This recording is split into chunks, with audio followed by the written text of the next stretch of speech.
So. We're good? Let me Make sure there's no echo. Yeah, we're good. All right, rock on. So welcome everybody and call to order our recreation committee meeting.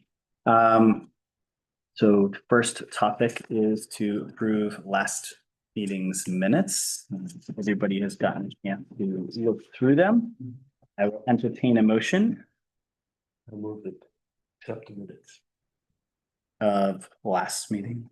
I think we did from March 11th.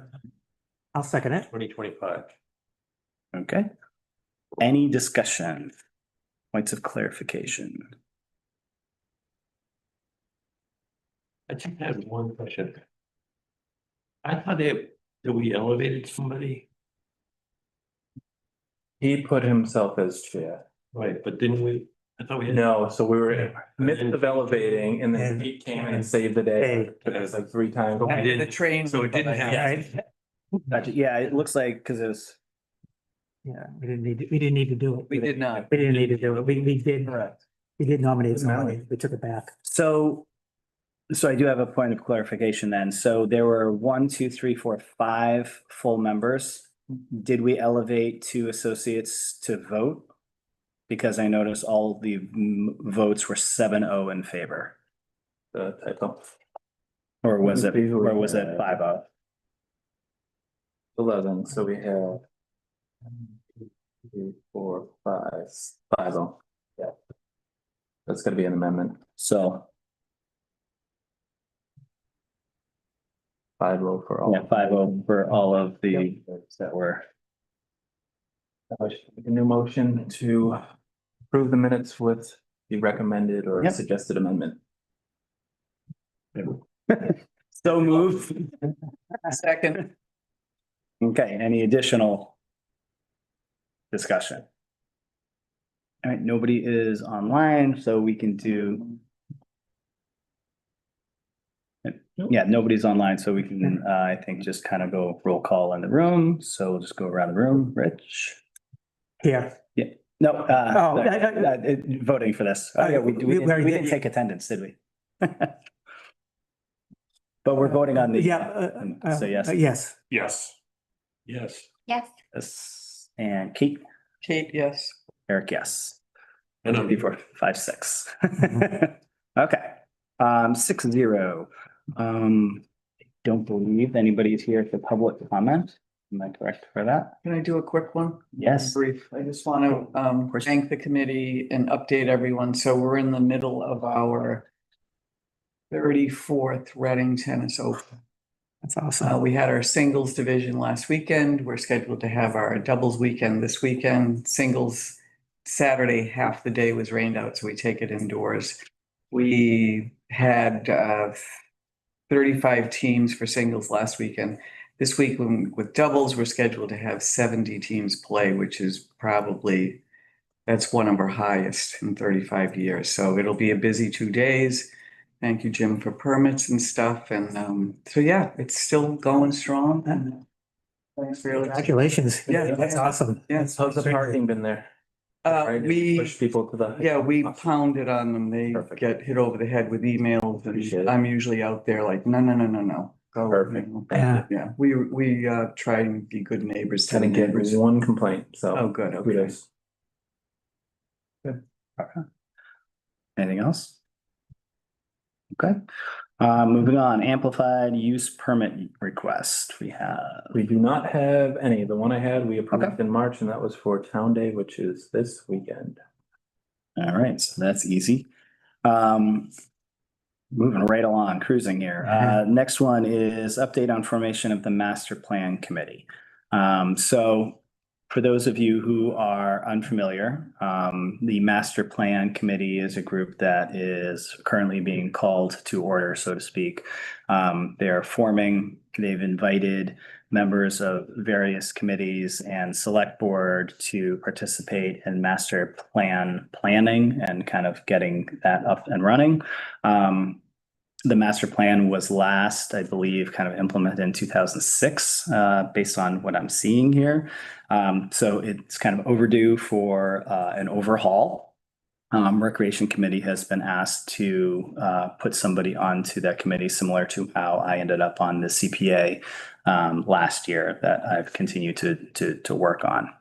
So we can have a discussion on master plan, the committee. If anybody is interested and wants to volunteer, we can do that. If there's multiple people, then we can go to a vote on that.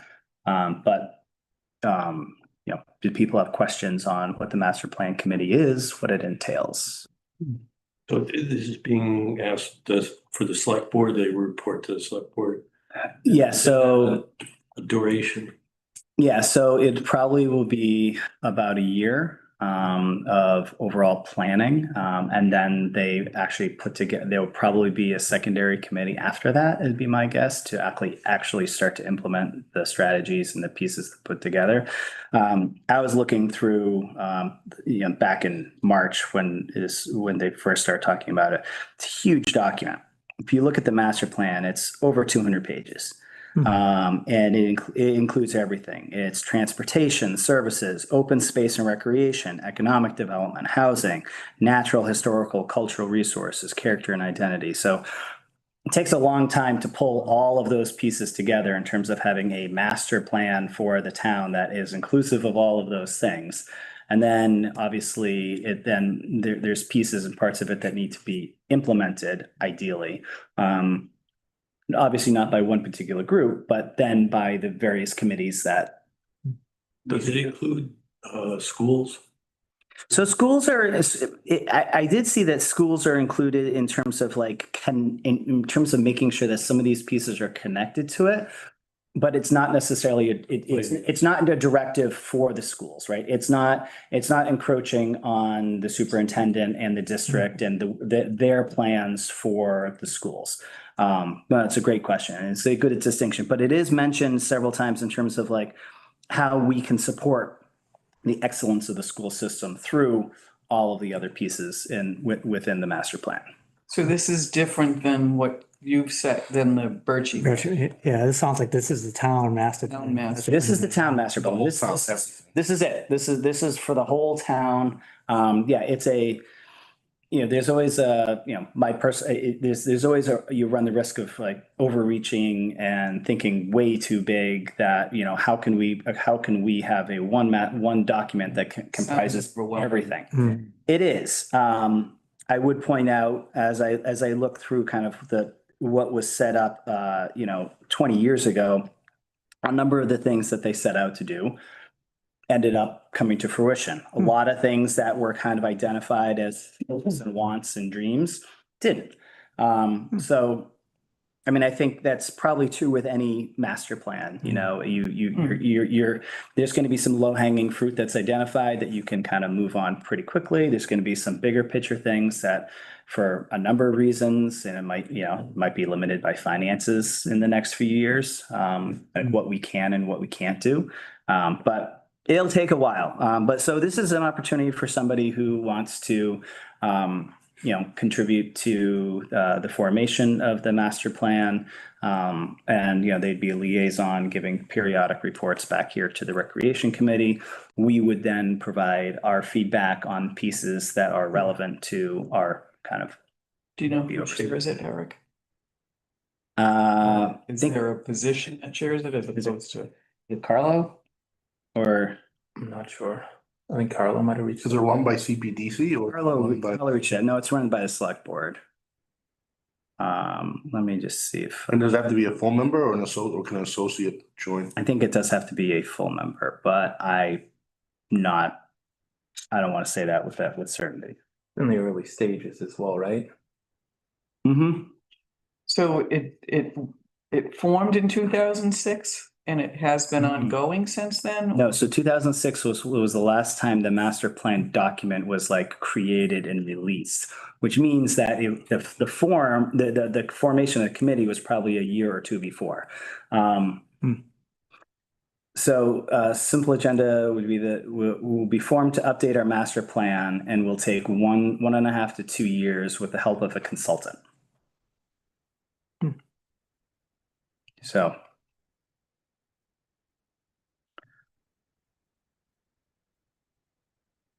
I'd be willing to help out if no one else is interested. Okay. I'd also be willing if associate members are allowed to join, but Oh, not sure, yeah. you know.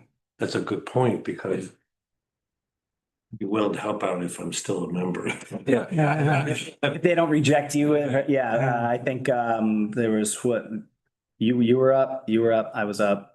Who else? I don't think you're up. I think I heard they had it wrong on the website and They they did. updated it yesterday or this morning. I only, I sent an email like earlier when it was all messed up and then I got re-upped and then she never fixed it on the website and I Now- knew when it was I don't expired, know. so I didn't really care that it was wrong, but I find it hard to believe. It was up last year. I was interviewed last year. I thought. Yeah, so, I can okay, tell you. so you're all set. I think that was Is it still a 2020. real thing that they're bouncing people who want to serve?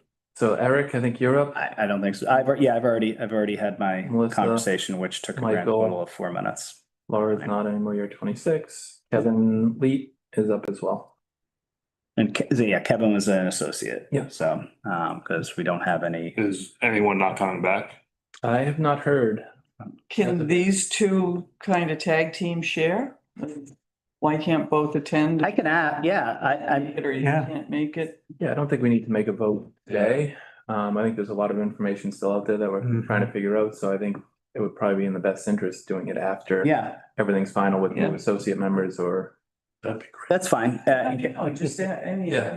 anyone wants to get on it and you should encourage that. Yeah, no, that's fine by me. Some pickleball stuff coming up. so I think.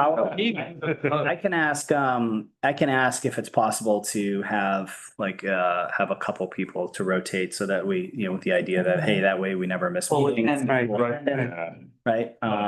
One person that's It's a lot.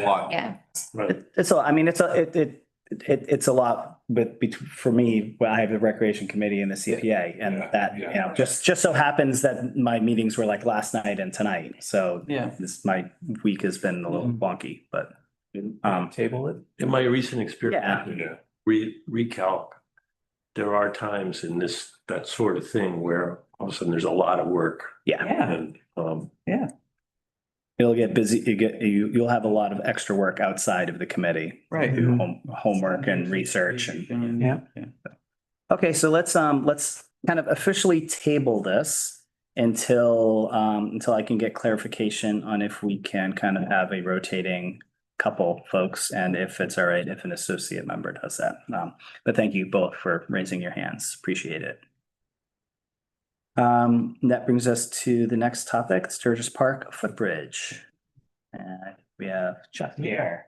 How are you? Hey, Chuck. So I didn't know if I sit in my chair or stand up or. Why don't you, yeah, why don't you, please, I mean, you should join us at the table here. Sure. So a couple years ago, maybe just a year ago, you came to this committee. Well, Yeah. let me introduce myself. Chuck Taroni, Conservation Administrator. I'm also liaison for the Trails Committee. A couple of years ago, you approved the opposite side of Sturgis Park. There's the Sturgis Brook, and then there's an access road. And you approved the Trails Committee, the Conservation Commission to put a wood chip trail there from one end to the other. And last Saturday, we did our first trail day. We had a good attendance. We had 8 people and we worked from 9 to 12 o'clock. And we brought out more wood chips and that barrel is full of Oriental bittersweet that was chopped up by a person that lives right up the street. And he had been working on that for a couple of days. And actually for a couple of days for about, I don't know, a month or so. And he got a lot there. So we did half of it and we're going to do another trail day. So we have wood chips out there and we spread some of them, about half the pile. And we picked up most of the woody invasive material. And that's what it looked like. There was probably like 10 of those that went from the back of the park, which is near, and I always forget this name, Hemlock Street, all the way up to South Street. So that's just the committee taking care of, the trail and making sure of it. Now, occasionally we run into abutters and they thank us for this trail. They think it's very useful. And what I've heard is there was a trail very similar to this that ended up somewhere else through someone else's property at the end. And so people like this. The bridge that you approved will be started this September and probably finished within a few weeks. And I'm here and that's, I guess I'm going to call it Screen South, where the words are about halfway up. That's the bridge that you approved. And what we I have are another asking. photo. I have another photo that can kind of show you, give you. Yeah, I didn't know if, yeah, you can just go back to that next last one. Go back. All right, so this is what we're looking at, kind of similar. Yep. Format. So here's the path, this black line that runs from Hemlock to South Street. And it was there and we just put wood chips on it. So there's an access road that runs along this stream because the DPW needs to maintain that stream for blockages or anything like that. So this is the side they ended up opening up. It also was opened up when the DPW put in a permit to rebuild the head wall and the banks along probably that half of it.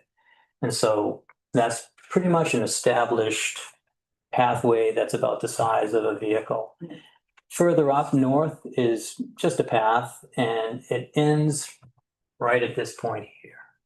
And the request tonight is to ask the committee if they would allow us to put another bridge at that point. So you have two options. We have a bridge that would cross Sturgis Brook, or we wanted to put a path right along the property line here and then go back out to Hemlock. Is that the next slide, Chuck? I got If the the survey, the next slide, if the survey showed that we owned enough land or you owned enough land to make that work. So two options. One would be a bridge directly across. And we've have an estimate from a survey company and a structural engineer company to help us create a bridge that will in this area. And this other trail, the one that's further up, would just be a continuation of this original trail around the corner. And then over the culvert, which is partially exposed. Why we're not jumping on that right away is because we're not sure it's on the park's property. And so we need Gotcha. to spend money on a survey. I did reach out to the engineering department and they just don't have one for this area. So it would be nice to have this kind of circle, like this loop trail going on in this area, where you can walk up on the other side of the Sturgis Brook and connect back into the ball field and then walk back down again and then cross the bridge. I think both bridges would probably attract a lot of people, a lot of walking. We see some of the neighbors picking up and back of their houses and keeping it nice and walking down and trails to the path. So I think it's well received. I think it's a nice addition. When I was younger, I had a lot of kids in sports and I used to wander around, and I'm sure that's what happens when people are there for games. They wander around with their dog or whatnot, and it's a good spot for that. So it's a good addition to this play area. So does anyone have any questions? Yeah, where the bridges are and kind of like the idea of connecting that path right there, there's a lot of overgrowth right now. So with a lot of the overgrowth, Right here? yeah. No, so that end of the field, if you go to the aerial, you probably could see it. That end of the field is open and away from the ballpark. And I think we would just connect into that area. So we're over here on our street. Is that where we're Yeah, at? that's my street. Yeah. And so there's enough area in there just to connect to that. Yeah. If we did the walking trail that went over the culvert, we'd have to clear out some of that. Okay. Just to stay on town property. And then the whole point is to get to the cul-de-sac at the end. So Chuck, are you offering two options because one would expand the walking path more? We're up in two options because we're not sure we can afford the bridge. And so I didn't want to have to come back to that. The only one will happen. But I didn't want to have to come back and ask permission just to put in a trail. So both have limitations as far as, we don't have enough information right now to say yes to either one. So I couldn't say, well, we're definite for the bridge because we have to do the survey so the structural engineer can give us an accurate estimate. And we can't say yes to the walking path. We don't know if that's gonna land on town property. Out there, it looks completely different, so we're a little bit confused. So I think a survey would be the best way to go. There's a lot, when you walk down the end of the cul-de-sac and you look to the left, you don't see much of anything. It's just a lot of trees trees and brush. There's no apparent connection to anything. Right. Yeah, and I don't remember anything down there. So, I see people walking down my street constantly and then they are coming back up because there's no place for them to go other than into Sturgis Park. Okay. Yeah, so with both of these options, we did want to make some sort of, I'm gonna say a formal entrance, but a run out area. So people were attracted to either the bridge or the walking path. So they would go down the end of the street and see something and go over, Like connect. It's just a nice way to connect without having to like walk through the field. And so if there's a softball game, when they play soccer there, you're not walking through the athletics. Is that street's Hemlock Street? That's Hemlock Road, yeah. And, but that's not a cul-de-sac. Yes, it is. So the drawing didn't show the Hemlock ends at Sturgis Park. It ends, right? Yeah, it's a cul-de-sac. Cul-de-sac. Circle. Yeah. It's a small, it's a circle. It doesn't show really, the aerial shows it well. I don't know how quick you are with the town's GIS, but it shows it really well. And most of our problem is because the frontage of some of these houses goes way down, almost to the edge of the circle. Yeah. So it makes sense, to walk straight out, but you're gonna be walking over someone's property. So we need to find our way back onto the town property and make sure we get that correct. I was gonna say, is there clearly a town easement to the road? Yes, that's there. I talked to the engineering department and about that, and on the plan they provided, it showed it. So there's access, again, the GIS, but there's access in between the two houses on either side. There's an opening. And I think a lot of people walk down there and it's unobstructed and straight into the park. So, and that's the entrance that we're trying to access to. We're trying to get to that same spot. Yeah. I love the idea of connecting it and just making it a full path that you can go from one end of the park to the other end of the park and then continue through. You guys get much parking for park activities? No. Because there's plenty of parking. There's plenty of parking on Pine Ridge generally. And so people will park along Pine Ridge. They'll park along Pine Ridge Circle as well, the road that sticks out this way. And then walk to the park. Well, you're just talking about in terms of using Sturgis, but very rarely do people actually use the cul-de-sac to park.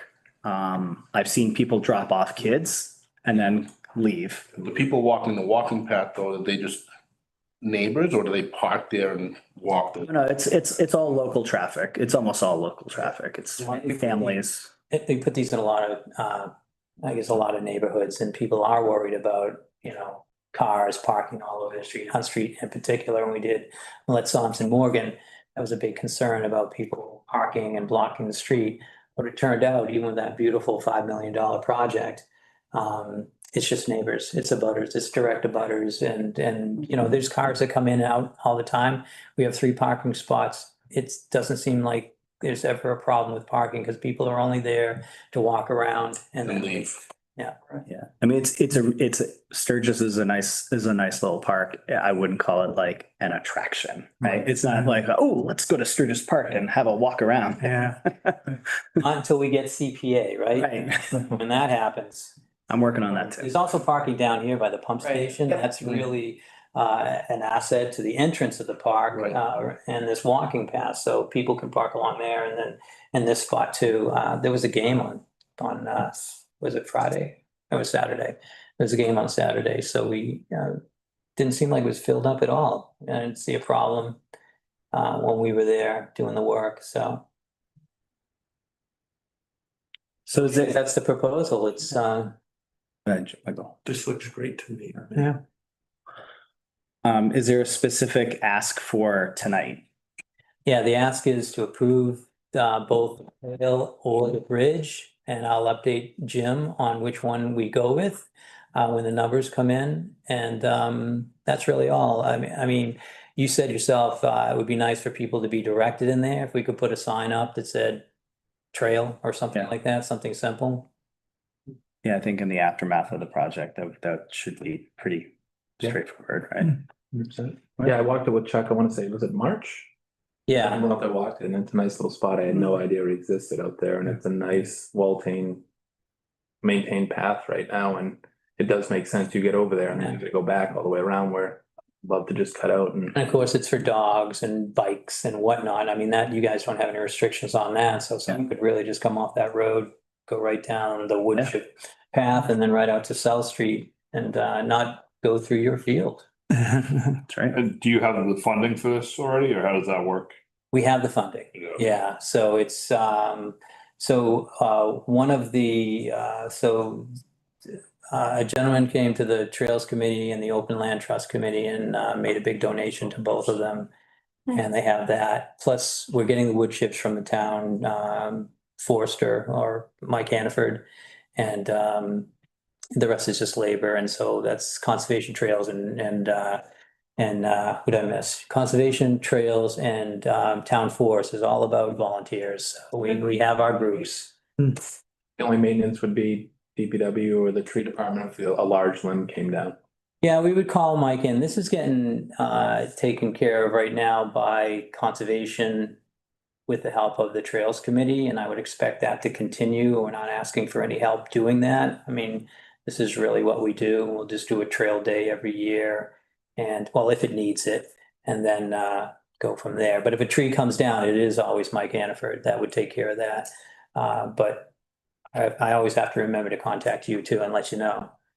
When you, side note, when you do that, do a trail day, feel free to reach out to me. I'm happy to send a note to parents and rally some of the kids in the neighborhood to come help. Because I know that they've done that in the past, kind of like impromptu, like they've gone down with trash bags and like cleaned out some stuff.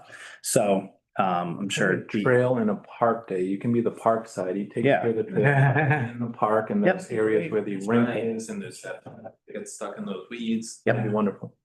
It would be great. Yeah, we could just plan a big day. Well, They're if grilling. the votes. Yeah. And then We can do it for the trail or the bridge. there's the dogs at my house after. Yeah. I moved it, we approve this. All right. Second it. Okay, any additional discussion or questions? Okay, can I have just some clarifying language on what Yeah. we're approving, Mike? As opposed to Blank check. Either option, but only one option. Yeah, Don't build them both unless you really get ambitious. yeah, I know. I think our first option, we would want to do the bridge. If not, we'll just do the. I think the bridge is the preferred option. It would be nice to hang out on a bridge and watch the water go, even though it's a tiny little stream. That would be interesting. I think people would always be happy to see that. So just not to make a No, suggested vote, I just want to say either option plus some wayfinding so we can direct people to the trail would be nice. So it would be signs and with the approval of either this committee, Jim, I'll just show the signs. motion to approve either option proposed by conservation plus wayfinding. The signage be similar to like what's out at the pollinator garden, similar to the. I don't know what we're gonna, sometimes we just put an arrow Like everyone Yeah. everyone Yeah. recognize that white arrow that Yep. says, hey, this way. Trail. Maybe something as simple as that, but nothing more than, hey, there's a trail over here. Yeah. But we can go over from a few options. Mhm. And I'm thinking one at each end. Yes. Yeah. Makes sense. All right, And the final option will be reported to Yes. Jim to us. Keep Jim in the loop. Yep, thank you. all right, let's go around. Kate, Kate, yes. Laura, Yes. Mike, Yes. what's that? Yes. Yes.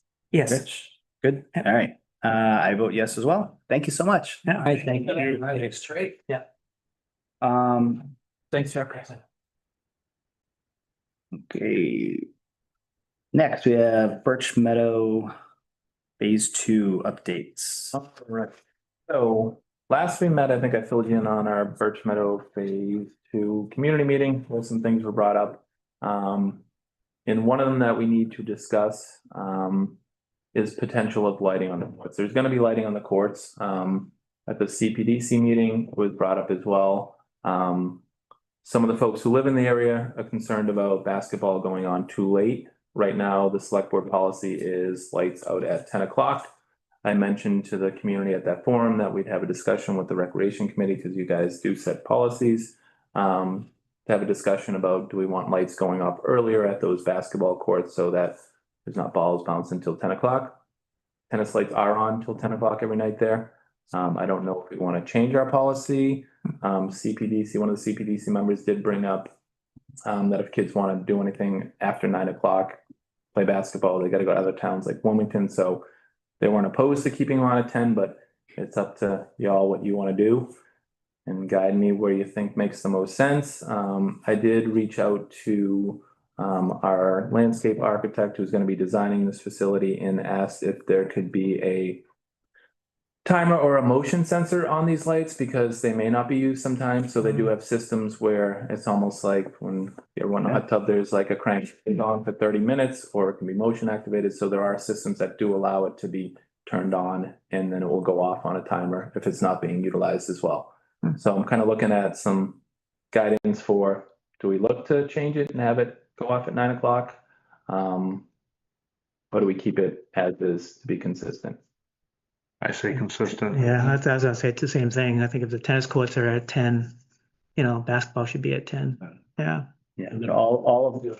And all the fields. All of the lights, Yeah. turf, Yeah. both turfs, and the softball field are 10, right? Yes. It doesn't get used. I agree. Yes. Really, I mean.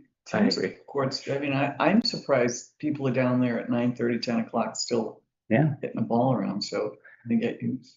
And those basketball courts are even more They're further back. private, Yeah, if that's the word. Yeah, they're kind of pushed off, and right now I looked at it today, there's a lot of coverage, especially right now when the leaves come in, where you can't Yeah. even see the other side of the road right now. Right.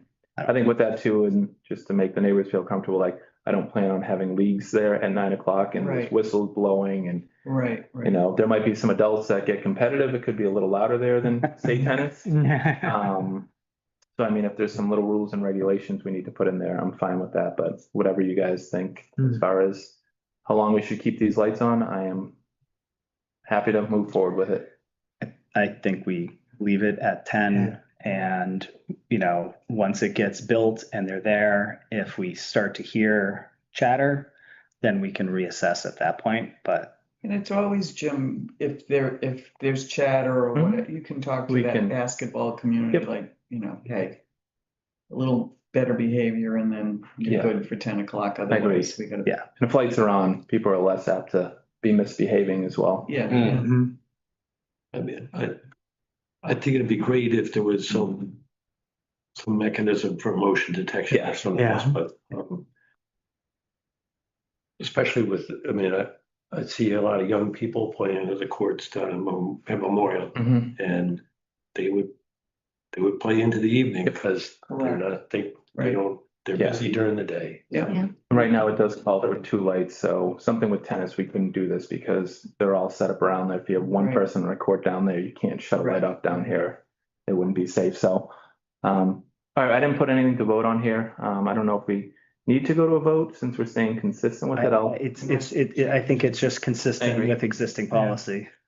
And then if you wanted, I can come up with some language and some rules, and that kind of leads into the next thing as far as some signage. I'm just gonna share kind of, I know we talked about signage in that entire area. That's gonna include updated signage at the tennis courts, basketball courts. So I wanted to try to get some feedback in regards to anything you may think should go potentially on signage. This is just an example that I'm gonna put up right here.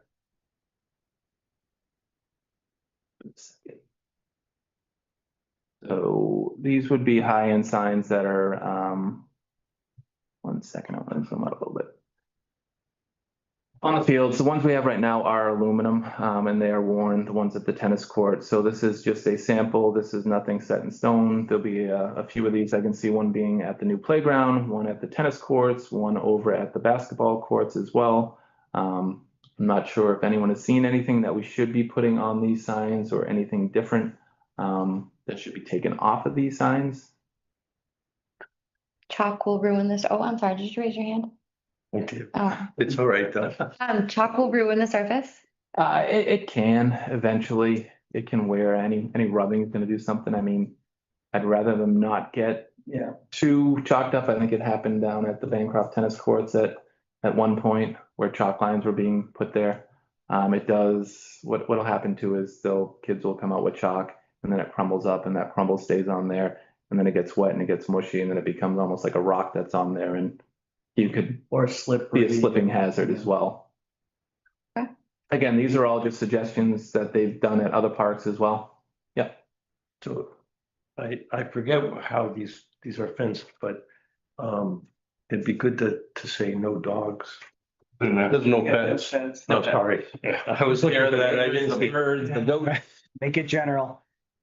Instead of portable nets. Yeah. Yeah, I was gonna say, the one thing Portable net. that I see down at Memorial is that there's a soccer group. Yeah. And they have these little nets that are, I think they're foam, they're pretty, I don't think they'd mark things up. I don't know whether we want that or not. I think we're opening a door if we allow one type of net. Yeah. It's a good point, though. I haven't seen the soccer group yet. They play futsal there out on Sundays and we don't hear much. Yeah, it's Yeah. not soccer, it's Right. football. It's a pretty, Yeah, and they typically, they do have nets that have foam because generally speaking, you don't need it to be that firm. It Right. doesn't have to be like stuck in the ground or anything like that. It could be something as simple. Any outside equipment needs to be approved by the recreation administrator or recreation committee. Yeah. I don't know if we put that on there. So if we do see someone out there, we can point, and they can come in and come to the board and see if we will allow it. Otherwise, you're gonna start getting a lot of different things put out there. Are you gonna be permitting the courts? For use? So we were thinking possibly they did have reservation on there. I don't think we're there yet, but there would be something where we jump on with Play Local as well too. So I don't know if we add that in there because it would be hard to add anything else in there. Like if these courts do get popular and there's people waiting and stuff like that, do we want to get into reservations? We don't do it at Memorial Park. We don't do it at right now for the basketball court or Washington Park. But if these are lit, I can certainly see. Well, just going back to what you said about, leagues, you might get interest in leagues playing there. Yeah, so I think including something about permits could be, we can have it pushed towards the recreation division. To talk about permits. Do we, remind me, do we have I don't think we have a sign like this at Sturgis. I don't believe so. So it's something when we are updating Sturgis, is probably gonna get a new fence eventually. I know we just resurfaced that, but I mean, I would love to just have a consistent Yeah, sign well, program. That's what I mean, like, once this is like solidified, then it would be useful, it would be good to have that at Sturgis and any other basketball court in Washington. Would be good as well. Because there are definitely people, I've talked to a couple people on rollerblades and Yeah, it's like, skateboards. guys are cutting into this. I mean, it's like hard cuts and I can like. Yeah. Or even those little 3-color plastic wheels that we used to have, just slide in, I forget what they were called, gosh. Those little. They're so tentacles. popular, Yeah. they're used for, I mean, Yeah. Washington Park is, it's basketball. Yeah. Mhm. I think they kind of self-police too, but I think with a lighted court, you're right, you might have to get into. I mean, we could fill a paragraph up on this, like I No, don't I think know. it says Yeah. scooters I on there. wouldn't- Scooters are pretty popular. I assume these courts are not gonna be locked up in the winter, so you wanna put. No, so these are wide open the way it's set up there. I want to say there's probably a 20-foot gap that That's what I runs thought. right down the center court. So you wanna put something about snow, Snow removal on there as Yeah. well. Yeah, I thought I had mentioned that to him as well. maybe it did. Snow removal or even salting. Removal. Salting. Do we have a color preference? I know they have it on there black, probably just so we can read it better. I'm assuming black's probably not the best for the sun, even if it is UV proof. I mean, I always like the dark green color. I just think that feels like a park. I don't know if you have any suggestions. I think the greener we are, the more it blends, the better it looks in a neighborhood. Yeah. But Yeah. I like the black or red, you know, black with red, black or red, you know. black or red. Yeah, the red background is nice too. So red background, Red in colors.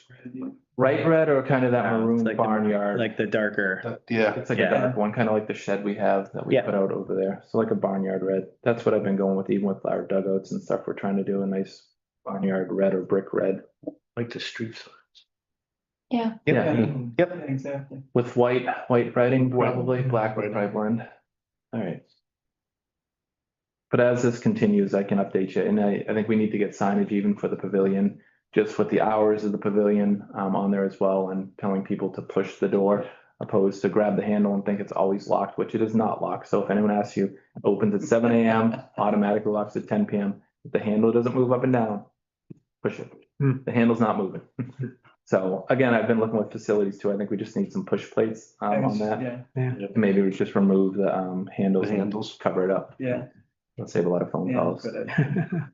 There'll be wayfind signage probably over at the areas over by the high school on the, I'd say the north side of the baseball field where you kind of come in, kind of pointing where things are as well. I don't think they're going to be anything big. I see it being a 4x4 with a small little nice uniform sign that looks like that. That's pointing whether it's Morton or Moscarella Field, basketball courts, community tennis courts, as well as the Birch Meadow area or conservation area and the pollinator garden. So once we get further along, I'll share all these signs with you guys and you guys can help pick them apart before they go to print. I can't see it being done probably by until spring of next year. This phase is hopefully going to be completed mid-December, but there could be some delays on certain things, whether they can put the paint or the vinyl paint down on the basketball courts, depending on the temperatures and all that stuff as well as the pour and the play on the playground and playground equipment getting delayed too. But the goal is to get started July 14th and be completed mid-December with the chance of it going into potentially early spring just to do some final touches. Today I met out there. There was the pre-bid walkthrough with all the companies that are looking to bid on this job. Bidding for this job is due on June 26th at 1 p.m. We had 3 contractors out there today. The contractors did phase 1 of this project, and there were some other ones out there. The fact that 3 showed up doesn't mean only 3 will bid on it. Folks could have went out there on their own. It was an opportunity for them. That's the engineering, recreation, and Activitas who will be designing this. Any questions on Birch Meadow phase 2? So is the goal December, you think, when it could be completed, or next? Best case scenario, December, mid-December. Okay, There's a few things you have to do. Their number one priority, the Rise preschool area where they have a forum play surface over there that's connected to the school that has a playground apparatus in there. They need to resurface that. So they're going to try to do that as early as possible so that they can complete that so the kids get back into school in September and there's no disruption for the preschoolers Nice. getting out of there. Yeah. So they're going to resurface that and then they're removing the larger playground that was put in there a long time ago because it should not have been put in there. It's for ages 5 to 12 and that's a licensed preschool program for children 2 to 5. oh, That snuck in, I want to say, probably 15, 20 years ago. So that will be removed. okay, Where are the modular classrooms? Modular classrooms are going if you pull in like you're going to park at the baseball field and you're looking down at those pickleball courts Oh, okay. on the left side. It's kind of hill that leads to, is it Longfellow Road? I think that is on that backside over there. So they're going on furthest away from the baseball field, closest to the wood line with the neighborhood. Yep. Is there enough room there? I was gonna say. School department is working on that project and we are trying to commingle two projects at once. So we've been talking with facilities with that, so they are aware that, you know, we will be there and they're gonna try to get moving kind of during the same time as this project. Wow. It's not ideal, but we will make it work. Yeah. And then something we also had to keep in mind during Birch Meadow Phase 2 is the resurfacing of the courts that are planned to happen at the end of August. So there's certain things that we need to be aware of. If they're digging up dirt and moving gravel and trucks are coming out there and they're putting a fresh coat of paint down, that's going to cause some dust. So there might be some dust mitigation that we have to make sure that the contractor is aware of on certain weeks. So that doesn't get ruined. So yeah, a lot of moving parts for this project, but I think we've kind of thought of everything we need to think of. But if you think of something we're not thinking of, please let us know. What's the long-term plan for the Rise playground area? Rise Playgrounds, Goes to, I could see that becoming an outdoor area potentially for, it depends what they put in those classrooms. I don't want to speak for the school department. They have plans to turn those, that Rise Preschool into, I don't know, a working classroom for the kids. So I could see it turning into an area that could have picnic tables or be grass areas, things along those lines, but that's probably 3 years. Robot workshop area. Could be something like that. The big push was that they have a lot of these programs, robotics and other, think of, electronic engineering and other things that require stuff and more physical activity, physical kind of like actual items. And they would take advantage of that space in that way. Yeah, expand some alternative pathways potentially for the kids as well. That's great. Thank you. All right. Good luck, Jim. Yeah. Thank you. So next moving into more updates, pickleball and recal. There's not a ton of updates, but pickleball passed, which is amazing. Congratulations. It passed by, I believe it was 5 votes. I was watching it, but I had heard that it passed and I'm listening to sounds and like I was counting in my head knowing that it passed. I was sitting there every time there's a yes, I was going like this. I was like this and I was like looking at the numbers. I was like, oh, this is close. Yeah, because I needed a 2/3 vote and it did get that. Yes, not saying it comes Pick with, votes would have swung it the other way. yeah, in a lot of our pickleball folks on town meeting were away on vacation as well too, so I was a little worried about that, but happy it got through. I don't know if you watched town meeting, there were some valid points that were brought up. A lot of people were talking about potentially monetizing the courts and coming up with systems where, we're bringing in funds, whether it's through tournaments, programs, user fees, out of town fees, is it a membership? So I'm going to be reaching out to all the other communities, see what they do. A lot of communities are still learning what works, what doesn't work. There's some folks who do it's a nighttime pass. So at 5 o'clock, like in order to play from 5 to 10, they charge a small fee. Some people, it's a nominal fee for $50 a year to play.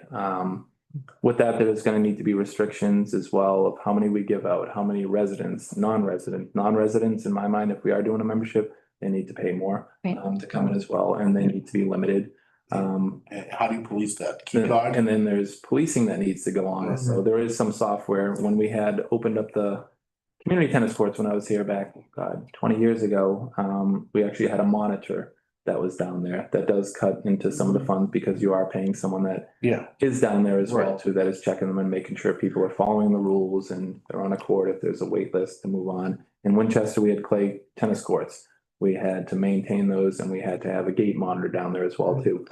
Different ways to do it. There could be spot checks that go on. We also have a big advantage that recal is being built right next to it. Just And look out and where's recreation going to be? top floor overlooking. Water pistol. Right? Ends up Like hitting a cat that's doing the wrong thing. So there's options. So I want to start getting pen to paper and start coming up with some ideas, talk with RPPA. I think I'm going to start playing as well because I need to learn the game myself. My dad recently started playing, so I'm going to start joining him so I understand kind of the culture, what's acceptable, what's not to, and go to different towns as well in place. So I'll be working on that in the upcoming years. And the plan with pickleball, right now we're in the process with permitting, similar to Birch Meadow Phase 2. We've got to do all the permitting, whether it's conservation, community development, doesn't have to go to the permanent building committee. So we got to start that permitting. We're gonna have meetings with EA as well as town staff to kind of make sure we're meeting the needs that are kind of within the scope, whether it's, we've already had a few emails about fence sizing, spacing, all that stuff. So we're gonna certainly rely on RPPA to kind of help us push this project to where we think it should be as far as how it looks and how it functions as a whole. So that'll be happening. So good news, we got courts coming. Yeah. We got courts coming and we're hoping the number comes lower than $1.5 million. I think last time we talked, we were at 1.89. I was watching the meeting today doing the minutes and I mean, we're at 1.5 and there's some language in there that if it does come above there, there's alternates where it could be we lose a court or, you know, we keep a court and we lose the lights for now until we can secure more funding. Hopefully bids come back very low and they're competitive and we can get it all done. And the plan would be to ideal world, late summer next year, early fall potentially, which would be great. I'd see this happening a lot faster than obviously recal. There's a lot more stuff that has to go on with that, but it would be great to get that going. And parking shouldn't be an issue as well with recal getting through as well. So it's gonna be a complete, like I was telling Ed, we got a new job in 3 years because we got new pickleball courts and moving on to the recal updates, we are gonna be housed there and we are gonna be responsible for filling that building. And we've already heard it from a lot of people, you know, I don't know how much everyone looks around or reads the papers or reading posts. There's gonna be a lot of pressure on us to make sure that building is being utilized. And I think it's gonna fall heavily on recreation to do that as well. So Yeah. I do too. Yeah. And it's working with, we have a working group. Yeah. Yeah. Case. So we'll be working with COA. It's a very active COA group too, and the Council on Aging Committee is very active too. So they're looking out for the best interests of the seniors as well too. So it's gonna be working with them and making sure their needs are met, but also making sure that our voice is heard as well too, because it is a Reading Center for active living. And Jenna wanted me to bring up today, we're gonna try to do some field trips to local towns that have similar buildings and look at what they're doing, what's working, what are some of the problems that came up, and I'd love to have somebody on the committee join us if it wants to be one or two people that want to join us to go on these field trips to get a little insight or Nice. kind of think outside of the box. Not that I have tunnel vision, but like sometimes someone else sees something and a question is going to pop up. I can certainly shoot emails out and we can jump in our Scooby-Doo van and drive up to, I think it's Lexington, potentially Sandwich. I know Marblehead has a similar site. It could be as simple as Wilmington as well too, checking out what they have. So recal is in the same thing. They're trying to start the permitting processes and getting on schedule so that they can start moving their project forward. I don't want to say any start dates or anything like that because nothing is set in stone when they're going to get started, but the wheels are all in motion. And I think the plan for recal is to open up in 2027. So that's not too far away. Yeah, that area is going to be a nice little spot for recreation and I'm psyched to be over there. Yeah, it's very exciting. Yeah. So, Also connected to town meeting votes, we also, the instructional motion that I posed was approved, which was to increase basically establish a consistent funding mechanism for additional adaptive programming in town. So the schools and the towns are now taking that instructional motion and moving forward with how they can figure out how to put money into the budget set for adaptive programming as opposed to ad hoc where we can get it, where we can scrape it together. So that was another really positive thing in conjunction with these things. So I felt like from a town meeting perspective, like recreation and like our committee, like really got was able to get a lot of things that are going to be incredibly positive for our community. So It's good. 100%. I felt okay about attending 16 hours of town meetings over 2 weeks, even though it was exhausting. Definitely exhausting. It was there were long meetings. No, it was great. And thank you guys for all your help too. I know there's different parts in that and you guys have different voices, but who knows if a few more people didn't vote for pickleball, we're not in this situation, recal, I think a lot of people saw this. And I think in that meeting, what I saw was there was a lot of young adults that was, I will use this building and I will grow with this building as well too. Like Right. we're missing a huge demographic from that age 20 to I'd say 55 right now. They're looking for these leagues or a sense of community right now to feel. And there was a few people that got up there and spoke, and I want to get their names because I want to bring them in and have them kind of be the voice for that young adult that we are missing that, will grow with this building. And it's not, it's the senior center. I got a couple of them for you, so I'll let you know. Good. Any questions on pickleball or recal? Like I said, it's a fluent system right now. Whenever there's updates, I will let you know, and I could see it probably being on the agenda moving forward, probably for the next 2.5 years, Yeah. given constant Yeah. updates. But if we form any committees or we do any of these field trips, I will make sure I'll reach out to you guys, and if you can make it Yeah. great. Thanks, Jim. That would be awesome. Sounds good. I'd just like to thank everybody. I was away in Italy. For you, what was I was- the time difference? I'm just curious. What was the time difference? Are you up watching? hours. What time was it? Early. So it was, Yeah. I was gonna say, morning I would get up, Three, Have you- wake up, Yeah. oh no, what's going on? That's great. It's stressful. It was a very stressful May for sure, but we got through it. Yeah. Right. all right, updates from the rec. Yeah, I always like to start, and I did try to get some photos today, but my phone was not letting me share photos. I wanted to, we haven't met in 3 months, so there's so much that has happened that I'm probably going to forget, but I don't know if anyone's been to Hunt Park. That project has been completed. I don't know if you've seen it. I think it looks. Looks great. Yeah, it looks I wish I great. had the photos to show it. They did a great job on that snack shack over there. So I want to huge thanks to Reading Little League for reaching out and getting that done, and that field starting to move as well too. The grass is starting to come in as well too. So it looks great. So very happy with how that came out. Sprinklers are on one morning. and right by there. I know we got so much rain. Yeah, we're on a wish we had my barrows because I'm watering that again this year. More rain Saturday. Going on to Barrows, some 13. updates on Barrows Elementary School defense and the dugout project. So they came out and they poured the dugouts and they got the fences up. And then upon further inspection, after the concrete pads were poured, they have a 8-inch lift in them, and they are not ADA accessible. So they read the specs and they read the specs wrong. So we went out there and we met with them, I think, right after they were poured. Engineering was there as well, and they are going to be fixing them. So they are coming back out, they are ripping out the fence posts, and they are ripping out the concrete pad. We got a 2-week window, which they said they can complete, and they're gonna come out here and do the job All right. correctly. It hasn't hasn't been ideal for Little League, but again, Little League has been great in accommodating it. It's on the back ends of the fields right now.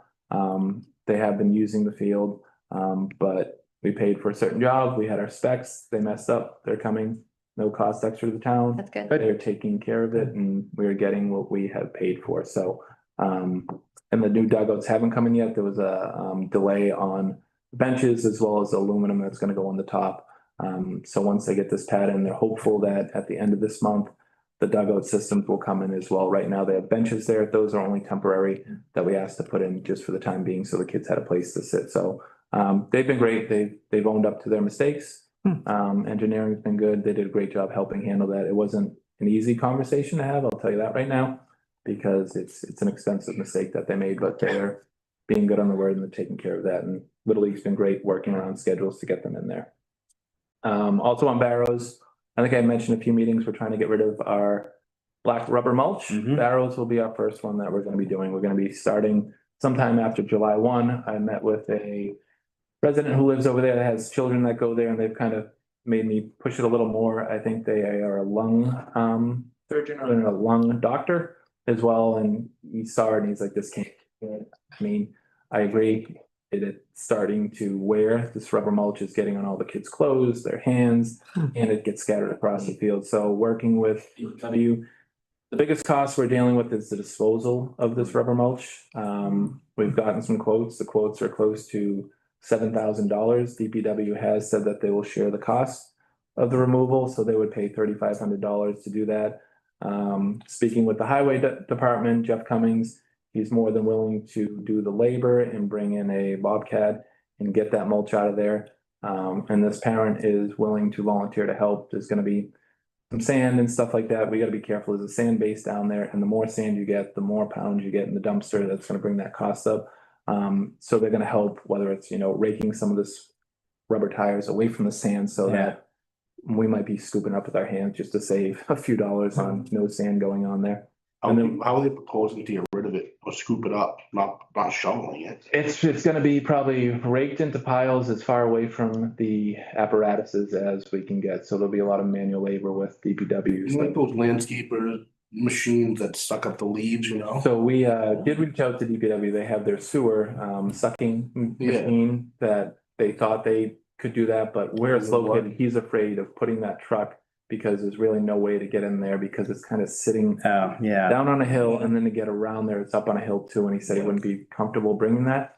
But I mean, if there was a landscape truck, it's almost one that like you'd see throwing mulch, right? Yeah, It exactly. could reverse. The ones that pick up the leaves, at the end of, fall. If there's a parent in town that anyone knows that would like to volunteer some services. Trucks lighter than the I would DPW? imagine, yeah. So they have, I assume that trucks more than, it's like one of those little Bobcats, that little scoops that's got, maybe 6 feet wide, the smaller trucks. Like Yeah, the little, it's a dump truck with the trailer, right? And it's got like a vacuum. oh, you're saying the one that sucks up? Okay, Yeah. I wonder if maybe that would work. See what. You're on it. Report back to me. Report back to me, because How many- that would I'll look save. into it. How many playgrounds currently have the black rubber mulch?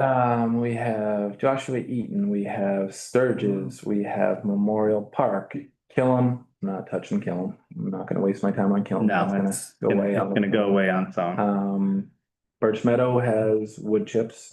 Wood End has wood chips. So I wanna say there's the 4. Sturgis, And Dr. Barry. replacing it with wood? It's gonna be the certified playground mulch is what's gonna go in there. When those playgrounds get replaced, it's gonna be that pour and play that we're gonna be doing How about the here. perimeter? Is that gonna remain the same? The perimeter is that black. Yeah, Like, I was speaking with DPW and the engineers too. I mean, I'd prefer to They're in have, rough shape. yeah, they're cracked and kids sled down there and there's some jagged edges. So if we're gonna do this, I think I don't know if it would benefit us having even wood timber or something going along there. So if we're gonna do it, I can certainly look into that. And I don't know if that would be considered fencing. I know DPW has a fence budget, so I don't know if we could consider that fencing to keep mulching. Just something small that we'll keep it from running out.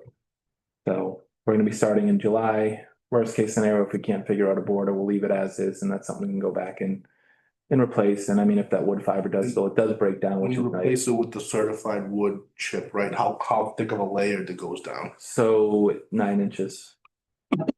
9 inches. On high spots, 12 inches is recommended. Yeah. Yep.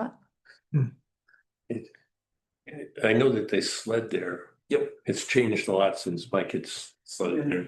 I'm worried about the. It's a wood timber that's got a sharp corner. Yeah. Yeah, I'm sure they make something that's a little more durable than what we've had. They're black, they've been sitting in the sun at Barrows probably for 25 years. So I think the estimate right now that DPW got as far as how much mulch we need to bring in is 120 cubic yards, 120 cubic yards. We got a pretty good price, I think, for it to be delivered. That cost came in right around $3,200, which isn't bad considering what we did for Birch Meadow, and that's them shipping it to us as well. So all in costs, we're looking at about, call it $900 to $9,500 or so, at around $10,000. So I'm looking forward to that. I think it's long overdue. Yep. Great. We had a busy last couple months over at Morton Field. The baseball team is doing great, by the way. I don't know if anyone can follow the baseball. 9-4. They're Semifinals. playing tomorrow night at 7 o'clock at UMass Boston. While I mentioned the boys, I'm gonna mention the girls lacrosse team. They are in the Final Four, and also the boys lacrosse team is in the Final Four. The girls were playing today, actually. Did they win? They playing today? Yeah, I'm not sure. Not sure. Softball had a run, right? they did, yeah. My Horse. town of Tewksbury, Yeah, apologize. yeah. Mhm. But they had a good run. So with baseball, Morton Field had a tough year, as we know, with rain. That field gets low. I think the clay was getting to its end of use. So DPW over the last 2 weeks have really honed down on that field. They brought in new clay. I think they dropped some new clay over at the Little League field majors as well too, and it's made a huge difference. So I'm gonna give a shout out to DPW for getting through a very, very tough spring into late spring season. And if you haven't been out on Morton Field, it's a phenomenal, it really is a phenomenal field. So I know there was a lot of talk and a lot of emails going around that it wasn't in good shape. And I'll continue to say Reading probably has some of the best fields that I've seen. And I'm in Westford, Tewksbury. They do a really good job. So kudos to them. Next Thursday, I'm going out to Worcester for a Woo Sox game with our friends, YMCA, the school department, special education. We're going to the Woo Sox game. It is on our website. It is open for anyone to reach out to me and come with us. The game, I think, is at 7:00.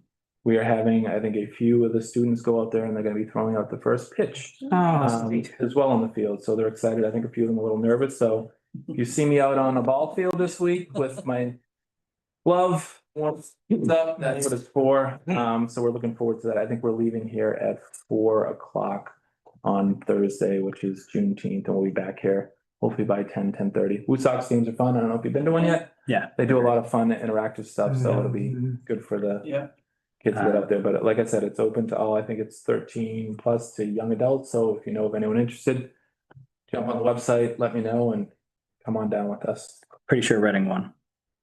Did they? This was girls lacrosse? Yeah, it's behind a paywall on Boston Globe, but Don't do it. they're talking about Reading will play second seeded Walpole on Friday at Babson for the title. Nice. Wow. Congrats to them as well. So I like to think recreation has a lot to do Yeah. with some of the success of the sports teams. But also Tom Zay does a good job, and as well as his coaches. Kudos to them as well. And then my last update, I got the nomination for the Northeast Rep MRP Oh, nice. Executive Board member. It was contested by one person who got 2 votes, and it was myself voting for him so that he could be my assistant as well too. So yeah, I've done 3 meetings already. Comes with a few more meetings, but it comes with gaining, I think, a lot more knowledge about like what other folks are doing. And at a lot of these meetings, I set the agendas. So whatever's happening in Reading, guess what's on the agenda? To them, and I get a lot of good insight from them too. So I'm happy to do it. That's great. Congratulations. Thank you, thank you. Ed? Yeah, a couple things to add on, I guess. Obviously, summer's right around the corner, which is crazy. Next week, we have our first couple. Doesn't feel it now. No, not even a little bit. We have our first couple summer programs starting. We have a football clinic, and then also like a day program with SNL that's starting after school gets done. Monday. And then the week of June 23rd is when we really get into the swing of things. That's when summer vacation starts. That's when we have multiple different programs going on throughout the day. A lot of popular ones. Again, summer vacation, that's gonna be 7 weeks, starts June 23rd, going until August 8th. We have orientation and move-in day next week on Wednesday. It's a full day for us, for sure. We brought in the Children's Trust Organization to do a staff training the first week of vacation, so excited about that. We have a lot of returning staff, so it's gonna be good for them to hear a different voice and get a little bit of a different training than we've kind of done in the past. We also have a CPR and AED training for staff that same week. 5 of our 7 weeks are sold out for vacation, which is good. The weeks that aren't are like 4th of July week, which is a little shorter, and then the week after, which is probably more popular vacation time. But even those weeks are much higher, good numbers than we had kind of since I've been here. I ran an intergenerational archery program last Wednesday, which was very fun. I like intergenerational programs, allows us to get a little creative with our program, kind of have some fun. Obviously, the point of it is to bring different people from you know, old and young and somewhere in between together to do a fun activity. Typically it's something we run at the Pleasant Street Center, but I thought it'd be kind of fun with spring coming and some nicer weather sometime to get outside and do something kind of different. So we saw Seniors want to do it, I think, every week now. Like they're out there. If you're following us on is it Facebook Community Services, there's a great video of one of our seniors out there just whipping back a bow and just. That's the name of the target. And she's like, got it. That's a really good video. That is ever Yeah, it's great. Yeah, we set the max at 20, obviously with a lot of, you know, people aren't used to doing that program. There's some safety stuff involved and we wanted to have enough turns, but we sold it out with 20 with a small wait list too. So like Jim said, lots of positive feedback on that. So that was really fun. And then we talked about this earlier, working on fall programs, so always a few months ahead. So I've been reaching out with vendors for fall programs, booking some indoor spaces, the turf fields, doing all that stuff again. And I always like to mention if you hear anyone saying they'd love for a program or to run something, again, we're always there.